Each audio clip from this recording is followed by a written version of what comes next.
Berita ini nyata. Kita sering menemukan di YouTube kasus guru yang tidak mengajar dengan baik, bersikap kasar, atau justru memberi contoh yang tidak pantas bagi peserta didik. Pertanyaannya bukan hanya siapa yang salah, tapi di mana pendidikan Islam berdiri ketika kewajiban pendidik diabaikan.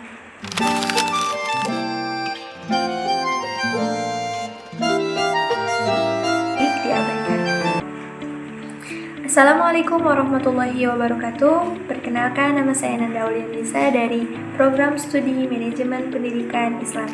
Video ini saya buat untuk memenuhi salah satu tugas mata kuliah Ilmu Pendidikan Islam dan Pendidikan Kewarganegaraan dengan dosen pengampu Ibu Dila Nurlayla Zanna, SPD, MPD.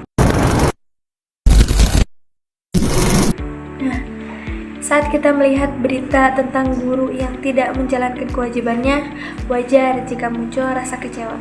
Namun, sebelum menghakimi, mari kita berhenti sejenak dan bertanya, mengapa hal ini bisa terjadi?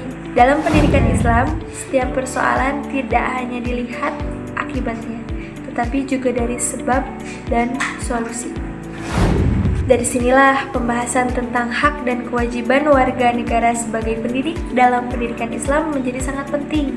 Bukan untuk menyudutkan, melainkan untuk memahami peran pendidik secara utuh dan seimbang. Nah, salah satu faktor penyebab terjadinya kasus tersebut adalah lemahnya pemahaman tentang peran pendidik. Banyak yang menganggap pendidik hanya bertugas menyampaikan materi, padahal dalam pendidikan Islam, pendidik adalah murabi atau pembina ilmu, akhlak, dan kepribadian. Faktor yang kedua adalah hilangnya keteladanan dan niat ibadah.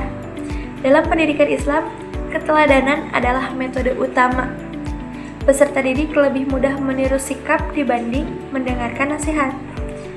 Analoginya, pendidik ibaratkan cermin. Apa yang ditampilkan di depan, itulah yang akan dipantulkan. Faktor yang ketiga adalah tekanan sistem dan hak pendidik yang belum terpenuhi. Nah, Islam adalah agama yang adil. Ia tidak hanya menuntut kewajiban, tetapi juga menjamin hak. Ketika pendidik dibebani banyak tuntutan tanpa perlindungan dan kesejahteraan yang layak, kualitas pengabdian pun bisa menurun. Namun perlu ditegaskan, keterbatasan hak tidak boleh menjadi alasan untuk melalaikan kewajiban. Dan dari sisi lain, negara serta masyarakat juga wajib menjaga pendidik. Adapun implementasi dalam kehidupan sehari-hari, yang pertama bagi pendidik. Pendidik adalah nahkoda. Laut boleh bergelombang, tapi arah harus tetap jelas.